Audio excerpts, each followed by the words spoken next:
নমস্কার। ওঙ্কার শুভ চ্যানেলের পক্ষ থেকে সকলকে আন্তরিক শুভেচ্ছা ও অভিনন্দন। আমাদের পেজটিকে ফলো করার জন্য অসংখ্য অসংখ্য ধন্যবাদ। ইংরাজি ও বাংলা ভাষা দিয়ে ক্যালিগ্রাফি স্টাইলে পৃথিবী লেখা হচ্ছে। পৃথিবী অর্থাৎ ইংরাজি ভাষায় যাকে বলা হয় আর্থ, এই আর্থ ভাষাটি এসছে জার্মান ও ইংলিশের মাধ্যমে।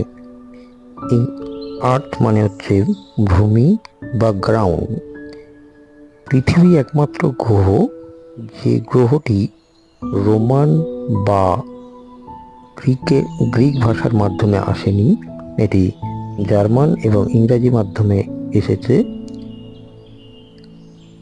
গ্রিক ভাষায় যাকে বলা হয় গ্রাইয়া এবং ল্যাটিন ভাষায় বলা হয় টেরা।